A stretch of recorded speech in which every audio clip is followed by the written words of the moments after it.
안녕하세요. 2021년도 2회 초절 검정고시입니다. 1회분은 같은 카테고리에서 이미 했거든요. 찾아보시면 되고요. 2회 들어갈게요. 가장 최근 거죠. 자, 기출문제를 풀어보시면요. 그거를 통해 가지고 요런 유형의 문제가 나올 수 있구나 하고 대충 감을 잡으실 수 있거든요. 그래서 기출문제는 꼭 풀어보시고 시험을 보도록 하세요. 최소 3회분은 풀어보셔야 돼요. 자, 들어가겠습니다. 1번. 다음 중 기억에 들어갈 칭찬하는 말로 가장 적절한 것은? 이라고 그랬습니다. 자, 칭찬이라고 얘기를 했어요. 이제 넘어지지 않고 자전거를 혼자 탈 수 있게 되었어 라고 했어요. 혼자 탈 수 있게 되었다니까 칭찬해 줘야겠네요. 뭐라고 얘기해야 될까요? 대단해. 정말 해냈구나. 이렇게 얘기를 해야겠죠. 그러니까 답이 몇 번입니까? 네, 4번이 됩니다. 2번 들어갈게요. 다음 글에서 전하려는 마음으로 가장 적절한 것은? 이라고 했습니다. 자, 그래서 어떤 마음으로 이야기를 했는지 한번 볼게요. 의료진 여러분 안녕하세요. 저는 땡땡 초등학교에 다니는 김수연입니다. 무더운 날씨 속에서도 방호복을 입고 환자를 치료해 주시는 모습을 뉴스에서 보았습니다. 위기 극복을 위해서 최선을 다해 주셔서 뭐래요? 감사합니다. 무슨 마음이에요? 그쵸? 고마운 마음이 되겠죠. 어렵지 않으시죠? 그 다음에 3번 볼게요. 자, 초절에서는요, 문제 속에 답이 있어요. 그러니까요, 당황하지 마시고요. 그 문제를 잘 읽어보시면 힌트가 있으니까 그거를 캐치하시면 돼요. 그걸 보고 이제 문제를 풀어보시면 되겠습니다. 3번. 기억을 표현할 때 어울리지 않는 것은? 이라고 했습니다. 의사 선생님 말씀하시죠? 어디서 아파서 왔니? 그땐 지우가 얘기해요. 선생님, 배가 몹시 아파요. 라고 얘기를 했어요. 지금 아픈 상태예요. 근데 어울리지 않는 거라고 그랬어요.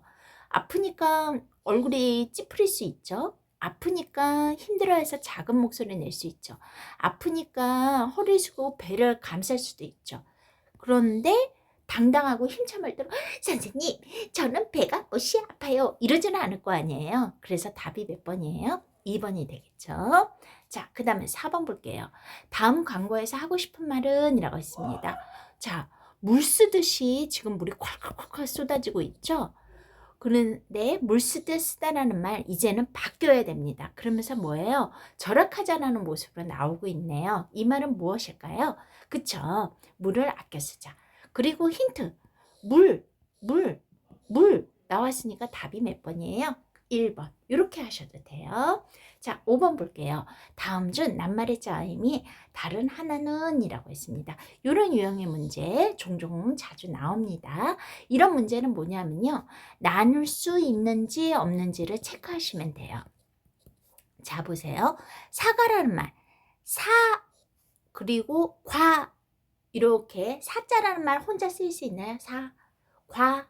혼자 쓸 수 있나요? 없죠. 그러면 얘는 뭐예요? 나눌 수 없는 단어예요. 얘 하나가 그냥 하나의 단어죠. 자, 그 다음에 2번 볼게요. 햇밥. 나눌 수 있나요? 네, 이렇게 나눌 수 있죠. 그래서 햇반이라고 하면 쌀이 되죠. CJ에서 나오는 거예요. 햇쌀 하면 뭐예요? 나온 지 얼마 안 된 쌀이잖아요. 이런 식으로 나눌 수 있죠. 다른 말이 이렇게 접할 수도 있으니까요. 자, 그 다음은 3번 볼게요. 개 살고 나눌 수 있나요? 네. 여기 보세요. 이런 식으로요. 개, 살고 이렇게 나눌 수 있죠. 개자 들어가서 좋은 말 없어요. 여러분, 얼굴이 개 기름이 흐르네. 이거 좋은 말 아니잖아요. 그쵸? 이런 식으로 다른 말이 집어넣을 수 있으면 나눌 수 있다라는 거예요. 그 다음, 풋고추 나눌 수 있나요? 네, 나눌 수 있어요. 그래서 고추 대신에 뭘 쓸 수 있어요? 풋사랑 이렇게 할 수도 있죠. 그쵸? 이렇게 나눌 수 있는 거는 세 개는 나눌 수 있지만 하나는 나눌 수 없으니까 답이 몇 번이에요? 1번이요. 이런 유형 문제 꼭 나옵니다. 체크하셔야 돼요. 그 다음 이번에는 6번 문제 보겠습니다. 다음 상황을 해결하기 위한 제안으로 적절하지 않은 것은? 이라고 했어요. 적절하지 않은 거예요. 어린이 교통사고로 사망하는 유형을 보면 보행 중에 교통사고로 사망하는 경우의 비율이 매우 높다고 그랬어요. 그러면 자 보세요. 보행 중에 사망하는 경우가 제일 높다고 했죠. 그러면 여기 보행이란 말 있죠. 보행이란 말이 있죠. 그러면 보행 중 안전시설을 늘리고 보행 중 스마트폰 사용을 사용하지 말자. 이런 거 같은 경우에는 해결할 수 있는 부분이죠. 그쵸? 그랬는데 그리고 또 뭐가 나왔어요? 교통사고 얘기도 나왔죠. 여기 교통사고 얘기 나온 거 보이시죠? 갑자기 뜬금없이 음식물 쓰레기 나왔네요. 그러니까 나온 거 빼면 나머지는 몇 번이에요? 그쵸? 2번이죠. 이런 식으로 푸셔도 돼요. 자, 7번하고 8번 볼게요. 다음 시를 읽고 물음에 답하시오 그랬어요. 허리 밟기. 자, 할머니들이 예전에 손주들, 애기들, 손주들 보고 아유, 허리 좀 밟아라, 등 좀 밟아라 이런 말 하셨거든요. 그러면서 자, 시 한번 읽어볼게요. 할머니, 아픈 허리는 왜 밟아야 시원할까요? 아이쿠, 아이쿠 하면서도 꼭꼭 밟아라 하십니다. 그래도 나는 겁이 나 자근자근 밟습니다. 손주가 되게 착하네요. 여기서 보니까요. 다음 중 기억과 같이 표현한 이유는 가장 알맞은 것은 뭐라고 했어요? 할머니가 꽉꽉 밟으라고 그래도 나는 겁이 나서 이렇게 자근자근 밟은 거는 뭐예요? 혹시나 할머니가 다치실까봐, 더 아프실까봐 걱정되어서 그런 거죠. 그쵸? 그래서 7번의 답은 4번입니다. 8번 들어갈게요. 다음 중 시를 읽고 나눈 대화로 적절하지 않은 것은 이라고 했어요. 자, 아까 할머니 허리 밟기 내용이죠. 자, 볼게요. 1번 성훈. 매운 떡볶이를 먹고 싶어. 에? 갑자기 왜 매운 떡볶이를? 네, 말이 안 되죠? 벌써 답이 나왔네요. 자, 2번. 할아버지 어깨를 주물러 드린 적이 있어. 너는 할머니 허리 밟았니? 나는 할아버지 어깨에 허리 밟은 적이 있어. 이렇게 얘기할 수 있겠죠. 그 다음에 3번. 할머니의 흰머리를 뽑아드린 일이 생각나. 나도 할머니를 위해서 이렇게 한 적이 있었어. 이렇게 얘기할 수 있겠죠. 4번. 할머니께서는 손자가 무척 기특하셨을 거야. 우리 시 읽으면서 아까 그 생각했잖아요. 그러니까 답이 몇 번입니까? 1번이죠. 자, 9번을 볼게요. 사람은 땡땡에 따라 고유한 색깔의 옷을 입는다라고 얘기를 했어요. 자, 땡땡에 따라 보니까 뭐예요? 의사 선생님 나오고 간호사 선생님 나오네요. 그분들은 흰색 있고요. 법관은 검은색 있고요. 군인은 주변의 환경에 따라 옷 색깔을 달리 입는데요. 이 말은 뭐예요? 의사나 간호사나 법관은 다 직업을 얘기하는 거니까 답이 몇 번이에요? 그쵸? 3번이 되겠죠. 다음 중 니은과 같은 의미로 사용된 것은 이라고 했습니다. 니은을 볼게요. 니은은 입는데요. 못을 입는데요. 옷 색깔을 달리 입는다고 그랬어요. 옷을 입는다라는 의미가 되겠죠. 그러면 옷하고 관련된 게 무엇이 될까요? 그쵸? 옷에는 바지가 포함이 되죠. 그래서 바지를 입다 이렇게 할 수 있겠죠. 어렵지 않으시죠? 자, 그러면 11번 들어갈게요. 자, 지금부터는 좀 문장이 길어지니까요. 약간 천천히 들어갈게요. 다음 주 기억에 들어갈 내용으로 가장 적절한 것은 이라고 했습니다. 우리 전통 의식을 사랑하자, 전통 음식 사랑하자 하는 게 주장이었어요. 그랬더니 근거로는 뭐가 있대요? 전통 음식을 사랑하자는 근거는요. 건강에 이로워서 계절과 지역에 따라서 다양한 맛을 즐길 수 있어서 자, 그러면 음식과 관련된 거 생각을 하셔야 되겠죠. 자, 그러면 볼게요. 전통 음식은 우리나라 음식이죠. 그쵸? 음식과 관련된 거 생각을 해보니까, 교통사고는 말도 안 되죠. 지금 왜 뜬금없이 음식 얘기하는데 교통사고를 얘기해요? 개인정보도 뜬금없죠. 그쵸? 여기 음식 있네요. 음식. 근데 잘 보세요. 우리의 전통 음식인데 여기는 세계잖아요. 그러니까 관련이 없죠. 그 다음에 음식, 왜 전통 음식을 사랑해요? 우리 조상을 문화를 경험할 수 있기 때문이다. 그래서 답이 몇 번이에요? 4번. 혹시 음식이라는 말이 나와서 여기도 음식이네 하고 3번 하시면 안 됩니다. 그 다음에 12번 볼게요. 기억, 니은, 디귿, 리을 중에 자신의 의견이 드러난 문장은 이라고 했어요. 의견은 내 생각이 들어가 있는 거를 찾으라는 거예요. 자, 볼게요. 기억, 10월 25일은 독도의 날입니다. 생각이 있습니까? 아니죠. 그냥 사실만 얘기했죠. 니은, 이날은 1900년 10월 25일에 고종 황제가 독도를 우리 땅이라고 세계에 알린 것을 기념하는 날입니다. 여기에 지은이의 생각 들어갔나요? 아니요, 없어요. 디귿 볼게요. 우리 학교에서는 해마다 독도의 날에 초등학생을 위한 다양한 행사를 실시합니다. 여기 생각이 있나요? 지은이의 생각이요? 아니요, 없어요. 사실 그대로 얘기한 거죠. 교장 선생님의 독도에 대한 훈화를 비롯해서 독도 퀴즈 대회에 독도에게 편지 쓰기, 독도는 우리 땅 합창대회가 열렸다고 얘기했어요. 그 다음에 4번 리을 볼게요. 이러한 독도의 행사에는 학생들에게 우리 땅 독도의 중요성을 일깨워주는데 매우 도움이 된다고 나는 생각합니다. 보이세요? 그러니까 뭐예요? 답이 4번입니다. 이런 식으로 의견 물어보는 문제 혹은 사실 물어보는 문제, 이런 문제의 유형 바꿔서 나올 수 있습니다. 그 다음에 13번 볼게요. 기행문을 쓰는 방법으로 적절한 것은 이라고 했어요. 기행문은요, 기자는 기록한다라는 뜻이에요. 기자는요, 행은 여행한다라는 뜻이에요. 문은 이것을 기록하는 어떠한 종류를 얘기하는 거예요. 그래서 여행 다녀와서 기록한 글을 기행문이라고 그래요. 그러면 기행문을 쓰는 방법, 여행 다녀와서 기행문을 쓰면 뭐예요? 내가 가서 본 거, 들은 거, 느낀 거, 다닌 거, 이런 거 다 얘기할 거 아니에요. 그것이 바로 답이 되겠죠. 그래서 13번의 답은 3번입니다. 가서 보고 들은 거, 다닌 거, 생각이란 느낌을 쓰는 거죠. 그 다음에 14번 볼게요. 다음과 같은 뜻을 지닌 속담은 이런 속담 문제 종종 나옵니다. 볼게요. 내가 남에게 말이나 행동을 좋게 해야 남도 나에게 좋게 한다. 요 얘기죠. 이런 말이 뭐예요? 가는 날이 고마야. 오늘날도 곱다라고 얘기할 수 있죠.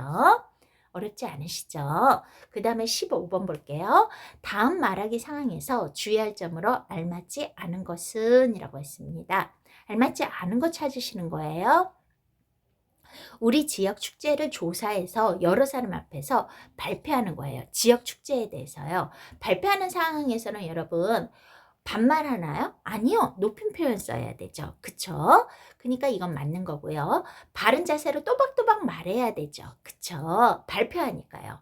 3번 짝에게 말하되 작은 소리로 말하나요? 그러면 하나도 안 들리겠죠. 그러니까 답이 3번입니다.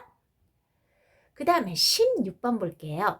다음 중 호응 관계가 바르지 않은 것은 뭔가 문장이 둘이 어울려야 돼요. 호응은 어울린다라는 뜻이에요. 어울리는 뜻이에요. 어울리다라는 뜻인데 어울리지 않는 문장을 찾는 거예요. 자, 16번에 볼게요. 나는 할아버지께 선물을 드렸다. 네. 나는 할아버지께 선물을 드렸다. 네, 맞죠. 선물을 줬다 하면 안 되잖아요. 할아버지는 높으신 분이니까. 그래서 이런 유형 문제 잘 나와요. 이건 맞죠. 2번. 어제 우리 가족은 미술관에 갈 것이다. 어제라는 말이 있는데 갈 것이다는 미래를 나타내는 거니까 뭐라고 해야 돼요? 어제 갔다라고 얘기해야겠죠. 벌써 답 나왔네요. 2번이 되겠죠. 혹시 모르니까 3번 볼까요? 선생님께서 우리에게 동화책을 읽어주셨다. 네, 맞죠. 선생님은 읽어줬다가 아니라 읽어주셨다라고 해야 되죠. 우리보다 높은 사람이니까요. 자, 그 다음 4번. 나는 지난 주말에 바닷가로 여행을 다녀왔다. 여기도 지난 과거니까 과거 표현이 나와야겠죠. 다녀올 것이다가 아니라 다녀왔다. 그래서 답이 몇 번이에요? 2번이요. 이런 유형의 문제 잘 나옵니다. 좀 이상하다 싶으면 그게 답이에요. 자, 다음 극본에서 기억에 해당하는 것은 이렇게 극본 물어보는 문제가 좀 자주 나오는데요. 여기에서 보면 영어로 되어 있는 게 없잖아요. 그러면 이런 것을 희곡이라고 그래요. 희곡은 뭐냐 하면요. 연극의 대본이 되는 거예요. 대본. 근데 이거는 중졸에서는 이렇게 배우는데 초등에서는 뭐라고 배우냐고요? 이걸 극본이라고 배웁니다. 자, 볼게요. 버들잎 편지. 때는 이른 곳, 곳은 서울 영희의 집이고요. 나오는 사람들은 영희 할아버지 복순이네요. 막이 열리면 복순이가 콧노래를 부르며 방을 청소하고 있는데 조금 뒤 창가를 가서 밖을 향해 소리치네요. 할아버지! 이건 뭐를 말할까요? 그쵸? 대사겠네요. 그랬는데 이렇게 가로 안에 말 있잖아요. 이런 거를 뭐라고 그러냐면 지시문 또는 뭐라고 그래요? 지문이라고 합니다. 그래서 행동을 지시하거나 표정이나 이런 것을 지시한다고 그래서 지문 또는 지시문이라고 얘기를 해요. 그래서 답이 몇 번입니까? 네, 3번이 되겠죠. 요런 거 같은 경우 요런 거 같은 경우에는 바로 해설이 되겠죠. 그쵸? 18번 볼게요. 다음 중 토의할 때 지켜야 할 태도로 옳은 것은? 이라고 했습니다. 자, 여러분 반상회 한다고 생각을 해보세요. 아니면 초등학교 때 학급 회의한다고 생각을 해보세요. 그때 그 태도로 적절한 거를 생각을 해보자고요. 16번 상대방이 말할 때 막 끼어들어요. 이거는 A가 아니죠. 그러니까 이거는 아니고요. 다른 사람의 의견을 듣지 않으면 안 되죠. 들어야 되겠죠. 아니죠. 토의 주제와 관련된 거 이야기를 해야겠죠. 그리고 거짓된 정보 얘기하면 안 되죠. 그러니까 답이 몇 번입니까? 그쵸. 3번이 되겠습니다. 그 다음에 19번 들어가 볼게요. 이제 마지막이에요. 김만덕이라고 혹시 들어보셨나요? 제주도의 인물인데요. 이분은요, 지금 지문을 읽으면 아시겠지만 자신이 가진 것을 나누었던 아주 훌륭한 사람이었어요. 한번 읽어볼게요. 1739년에 제주도의 가난한 선비 집안에서 태어난 김만덕이 주인공이에요. 23살이 되던 해에 제주도에 객죽집을 열어서 장사를 시작했어요. 근데 이분은요, 김만덕은 장사를 하면서 세 가지 원칙을 지켰는데요. 첫째는 뭐예요? 이익을 적게 남기고 많이 파는 거였대요. 둘째는 뭐예요? 적당한 가격에 물건을 사고 파는 거였대요. 너무 비싸지 않게, 너무 싸지 않게요. 셋째, 반드시 신용을 지키고 정직하게 했대요. 되게 좋은 그 장사꾼의 이미지네요. 사업은 나날이 번창하여 많은 돈을 벌었으나 김만덕은 더 절약하고 더 검소했대요. 1790년부터 4년 동안 제주도에 흉년이 들었어요. 그러니 사람들이 굶어 죽는 사람들이 늘어났겠죠. 그러자 김만덕은 전 재산을 들여 육지에서 곡식을 사와 굶주린 사람들에게 나누어 주었대요. 김만덕은 자신만 풍요롭게 살기보다는 어떻게 했대요? 자신이 가진 것을 사람들과 나누어 살았다고 이야기를 하고 있습니다. 자, 그러면 19번 육글을 읽고 알 수 있는 것은 무엇일까요? 한마디로 뭐예요? 4번 굶주린 사람들을 도우려고 노력한 거죠. 어릴 때부터 부유했다고요? 아니요. 아까 가난하다고 그랬어요. 사치한 낭비를 일삼았다고요? 아니요. 여기 보시면 절약과 검소했다고 그랬죠. 김만덕은 3번 제주도를 떠나고 싶어 했나요? 아니요. 제주도에 있으면서 어려운 사람을 도와주었잖아요. 그러니까 답이 4번입니다. 그러면 20번. 김만덕의 모습 중에서 제일 중요하게 생각한 게 뭐예요?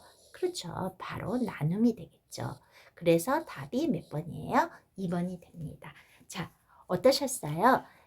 너무 수고 많으셨고요. 제가 3회분은 꼭 풀어봐야 된다고 얘기했잖아요. 지금 우리 1회, 2회분 21년도 했어요. 20년도 것도 해드릴게요. 그거 다 풀어보고요. 제가 이제 중간중간에 이거 잘 나오는 유형이에요. 이거 체크하세요 하는 것만큼은 꼭 본인 것으로 만들어서 시험 보시기 바랍니다. 수고하셨습니다.